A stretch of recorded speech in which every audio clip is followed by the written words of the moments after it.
because this was obviously a very important strategic military point at some point as well.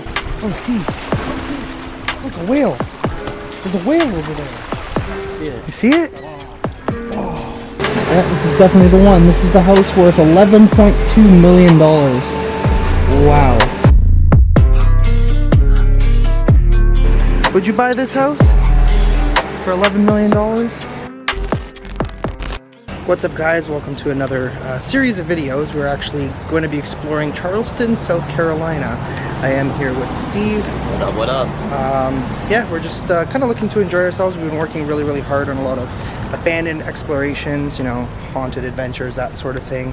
And I wanted to do something a little bit different, sort of like I did in the Savannah, Georgia series. I just thought that was a lot of fun.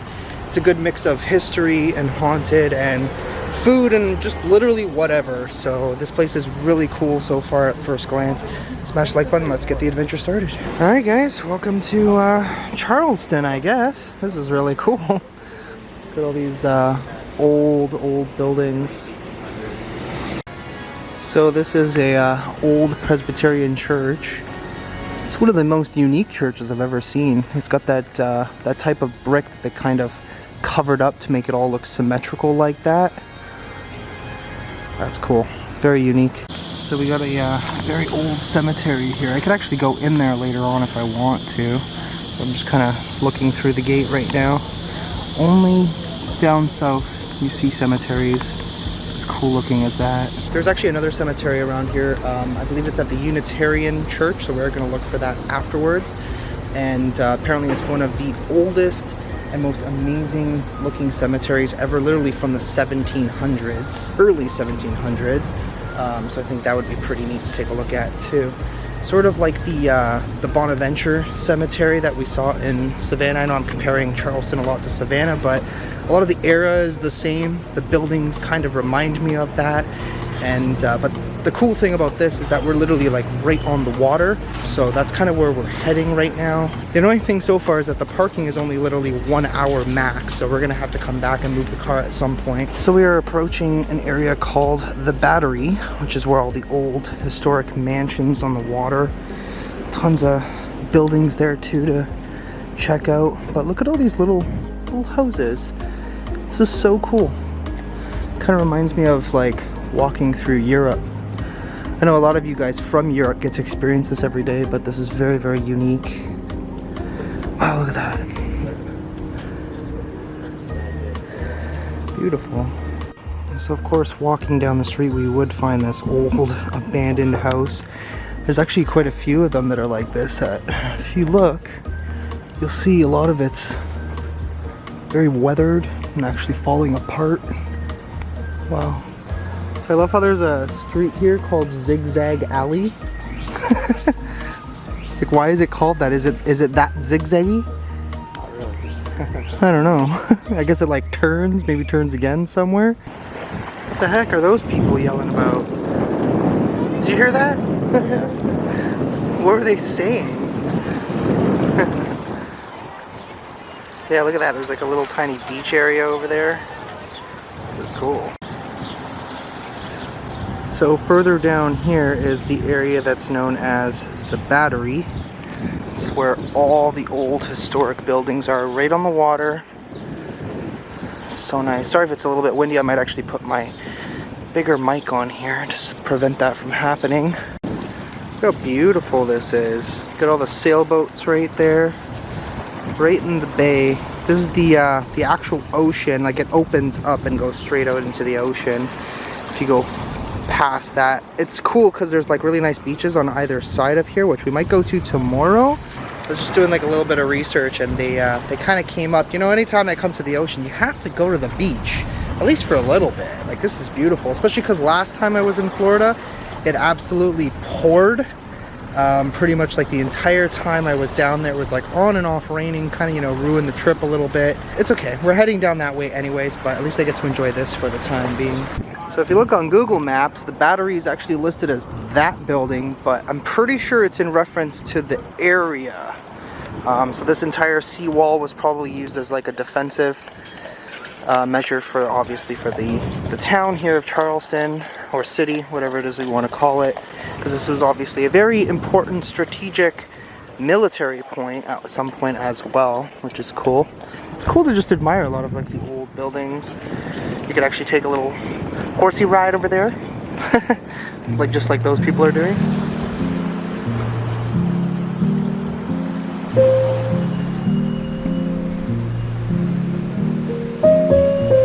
Oh, Steve, look, a whale.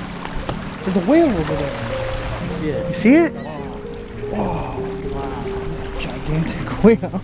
Should just yell that out and just see if everybody Actually reacts to it. Oh my God, look, a whale. Steve, it's a whale, I swear this time. No way, oh my gosh. Yeah, there it is. You see that movement under there? Yeah. No? Nobody? Nobody? Okay, I give up. Here we have a spot called the Confederate Defenders of Charleston. It's a very old monument. Just kind of tells a piece of, you know, the history here of Charleston. Obviously, South Carolina was a Confederate state back during, you know, the Civil War times. Pretty cool. So we are here in the park now. Apparently they have herons. This is a natural habitat for them. This is where they like to come and they build their nests. And apparently they don't want people to feed them, nor do they want people to approach them. Are those the herons? Is that what those are? Can't quite tell from here. I wish I could approach them, but I'm being told not to, so we're not going to do that. There's a whole bunch of them here. So awesome.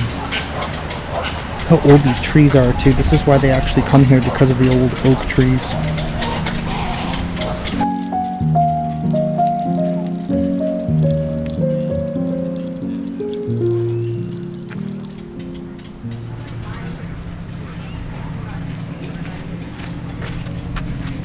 So we're chilling out here at a spot called, what is this place called? White Point Garden?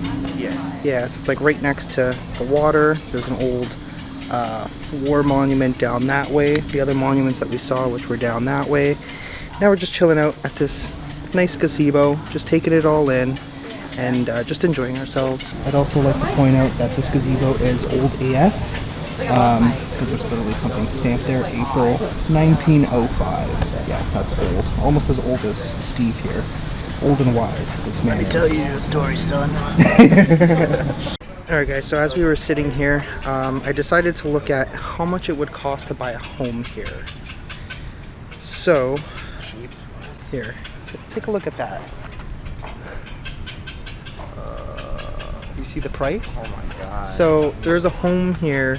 It's 9,400 square feet, single family home, 7 beds, 8 baths, $11.2 million. Isn't that crazy? So as I'm like scrolling through, there's a lot of these old, like they're all big homes, right? 5,000 square feet, $5.99 million. Isn't that crazy? That's insane. So I guess it's not cheap to buy an old historic mansion in Charleston. It's interesting though. Yeah, they're all like 4 or 5 million minimum. Let's see if we get to the bottom how much they are. Yeah, literally everything down here that's like a decent size is all like 1 million and up. Wow. Oh, this one's nice and it has its own pool. It's been reduced, $1.29 million with its own little outdoor pool out there. But I mean, I know, but I mean, keep in mind you're like right in the middle of a historic town too, right? So, yeah, the location is great. Let's see. Oh, this one's right on the waterfront. We could actually probably go find this home. I'm actually curious as to where it might be. Honestly, I want to see the mansions down there. Down on the other side? Yeah, look at them. They're Yeah, that's crazy. probably where the beaches are. So anyways, we're gonna actually go get the car and then come back here because apparently you can park here for free. And then we're gonna actually walk towards this $11 million mansion right on the waterfront here because I'm just curious. I just have to see like why is this home $11 million? That's Curious to insane. see them too. Yeah. So apparently I get the free tour. They'll have to pay. Second to only Rome, Italy, and the first largest historical district. And it's funny too. It's funny too, because he's literally telling them, while you guys are here, you have to walk the city. And yeah, that's exactly what I'm doing. Thanks for reminding me about that. So I was walking back to the car and I came up on this house here that apparently is a historical landmark. Very, very interesting. So apparently we can actually go in there. So I might actually do this place a little later on. Alright, so we have chilled out inside of the park for a little while, just catching our breath, because you know it's been so much work walking, which it really hasn't. It's just really hot out today. Make sure you drink lots of water, Steve. We won't want you passing out and collapsing, but we are going to go and see this really, really incredible home that apparently is for sale for over $11 million, which is absolutely insane. It looks like it's the main house, and then also the property next to it is for sale as like a combined thing. So it should be pretty cool to look at. What would be cool is if somebody was there and would actually give us the tour of the house. Look at this freaking gun, man. That's so cool. I think it actually used to be real at one point. Or maybe not. I'm not sure. One thing I'm in love with over here is the homes. It's nice and peaceful too. Very quiet, not a lot of commotion, partying, not so much traffic either, surprisingly for our tourist location. Apparently we were heading down the wrong street. It's actually that street over there where the water is. So we're gonna head down that way and then make a right. So we're admiring all the palm trees and we came up to this one. We're like, what the heck happened to this one? It's just a stump. So I'm very happy about it. Oh boy. The weather is so perfect though. Oh man, look at these homes. Wow. So good. So nice. So one thing we've been noticing is a lot of the homes here are for sale. I do know down south the housing market is booming. A lot of people have been moving down here. I don't blame them. The homes are beautiful. The areas are great. It's a very safe neighborhood. And we're on the way to that really, really big house. I mean, it's not massive in any sort of way, but it's a relatively big house worth a lot of money. I'm excited to actually take a look at it. Check this house out. So unique. I love the staircases, and they got the little like logo thing right down there. It's so nice. Like literally every house down here is so unique, which is what I love. You know, a lot of the times it's unfortunate you see a lot of houses like this that get torn down over time and they end up building cookie cutter houses, which is in reference to a bunch of houses in a row that all kind of look the same. There's nothing to really make each one unique like you would see here. I don't know how you feel about cookie cutters, Steve, but... I've seen a lot down in the south. Did you? Yeah, like a lot of time when I was in like Alabama or Tennessee, I'd explore these old historic abandoned mansions. Yeah. And right in the corner, they're like making these homes. Yeah. Forgot the name of it, but like what you said, like they're a cookie cutter houses. Yeah, everything's they all basically look the same, and they're taking the land, demolishing like the historic homes. Yeah, it's unfortunate. I hate when they do that. Literally drives me insane because even back home in Canada, we have a lot of very unique historic homes, and a lot of them end up going abandoned, or construction companies end up picking them up and tearing them down. They're all building all these ugly ass houses basically. So I think this is the home. It's 50 and 52. Look at that. That's crazy. That's actually massive. It didn't look that big in the picture, but holy. Kind of looks like nobody's really been taking care of it. That pond's looking a little gross. Oh, look at those pillars, man. Yeah, this is definitely the one. This is the house worth $11.2 million. Wow. What do you think? Would you buy this house for $11 million? Not really. No? I figured like you go to Florida and buy something for that much, you'll I have know. like your own land. And, Yeah, at least you'll have a nice no big neighbors. plot of land. Yeah. But, I mean, it's It'll be a lot cool. bigger. It's a great location, don't get me wrong. Yeah, it's definitely a beautiful home, but $11 million for this? I mean, we got some homes even back in Toronto that are worth like a crazy amount of money, and there's really not much to them. So, I mean, at least this one you get 9,000 square feet. I think it said like 7 beds, 8 baths or something like that. So it's a big home. There's a lot of space. I do even love the way the roof is done too. with that orange. That's really nice. You can tell it's historic. It's a very old house too. So you are paying for a nice piece of history along with a very large 9,000 square foot home. So we got Steve sending off the drone. He's going to get us some really, really cool shots of what Charleston kind of looks like from the sky.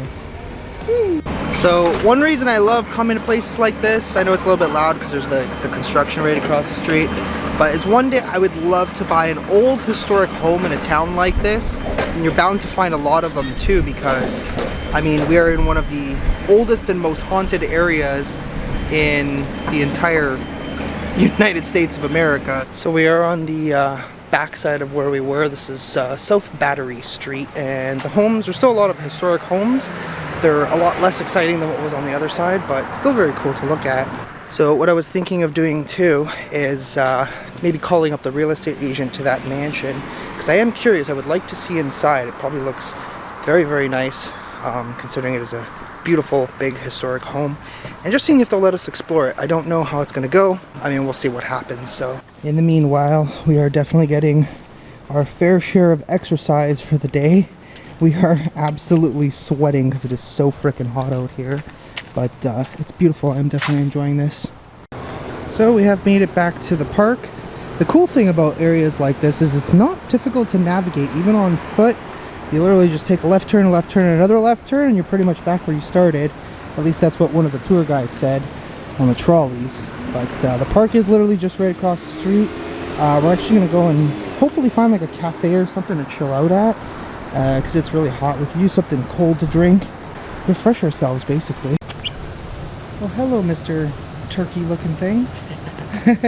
What's your name? Huh? Gobble gobble? He's busy. Hey, he looked. I got no food for you, but if you want to be my friend, I'm cool with that. Yeah? Okay. Well, we're gonna go find something cold to drink. If I find anything good, I'll bring some back for you, okay? So we took a little break, had some coffee. We are heading towards the pineapple fountain. I still wanna turn up. Yeah, I still wanna turn up. All I want is to go again. So you can see why it's called the pineapple fountain, because it's literally in the shape of a pineapple. You can't see it? No. Can't see it? I can see it. I'm kidding. I don't know. what do you think it looks more like? A tomato? I'll take a pineapple. Yeah, this is actually a really cool spot. Look at that ship. Yeah, there's this huge ship just slowly going through. Huh? That's a Navy ship? I don't think so. It looks more like a cargo ship to me. You can see there's like a bay door thing on the back there where they bring vehicles in, so I'm not too sure. It has a giant K on the side of it. I don't know what it's used for, but who really cares? This is quite a nice spot actually. I like this. Right by the harbor. You can see where the is that where the Maritime Museum is? There's like a big Navy ship over there I can see off in the distance. So I kind of wish I brought my zoom lens for this, but that is USS Yorktown. There's also another, like a submarine or something that's kind of like posted up next to it, and they do have something else as well. I can't quite remember what it was, but it's like a museum. I love how it's like no lifeguard on duty, wait at your own risk. It's actually really funny because it's not a lot of water. It'd be pretty hard to drown over here. Let me take you away. All I need is just saying yeah, yeah, yeah, yeah. So this is actually really cool. That guy right there, he's trying to figure out where the best angle to take pictures from, because his friends are coming down for a surprise engagement party. Oh, yeah, wow. so obviously they don't know that it's going to happen. So he's like, hopefully I can get them on this side because the sun is right there. Or maybe the sun will be down in a half an hour. Planning ahead. Yeah, he's planning ahead. Good man. Better nights, better days. When you're here with me, babe. Cause you're all that I crave, so Alright guys, so our first day here down in Charleston is ending. Unfortunately, all good things must come to an end, but we are heading towards a Brazilian steakhouse place, so we're going to have a really, really good meal, and we're going to probably go and head back down to the seawall, take a few more cinematic shots afterwards, and pretty much head back to the Airbnb. And Steve's got to do some editing, and that's pretty much it for today. Tomorrow we got a pretty busy day. We're going to be going to the beach, and probably checking out a whole bunch of stuff too. Alright guys, so we've decided to do Brazilian steakhouse. I don't know if you guys have ever experienced this, but they basically bring around a whole bunch of meats. I'm going to show you guys in a few moments. We're starting off with the salad bar, and this stuff is so good. And we decided to treat ourselves after working so hard for the past couple of weeks. So this is what I got from the salad bar. Obviously a lot of salad. Prosciutto, a ton of bocconcini, because bocconcini is life. You ready for this? Yeah, man, we deserve this. Let's do it.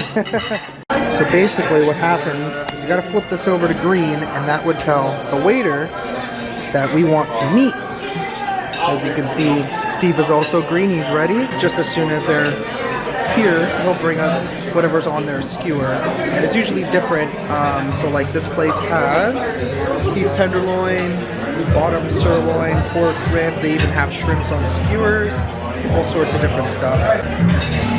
There we go, we got lamb chops. No lamb, what's wrong with you? Are you broken? Sure. Just bring it all. Just bring it all. That's great. Thank you. Chicken? No. Picanha? Sure. Can you grab the tongue? Medium rare, where? Medium rare, please. One more? Sure. Perfect. Thank you. Picanha? Starting off with some sausage here.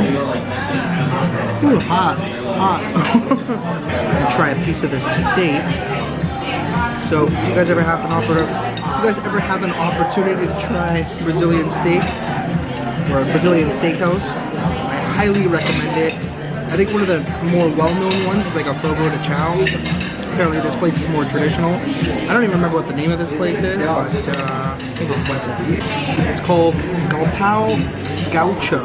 So if you're ever in Charleston, check this place out. So far, so good. That's good. Way better than the last one we did. Yeah. Definitely. And they also even brought us mashed potatoes and, is that plantains or banana? These complimentary? Yeah.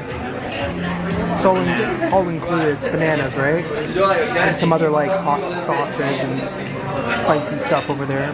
Oh my god, I think that was too much food. You stuffed.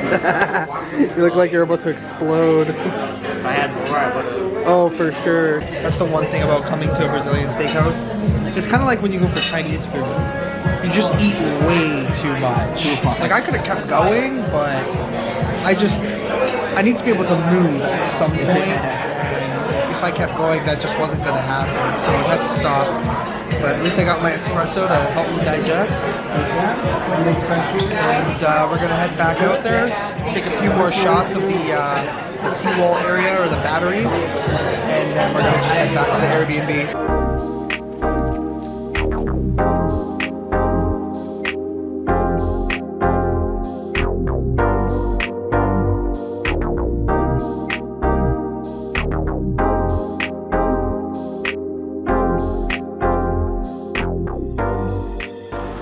Alright guys, so we are back at the pier after dinner time.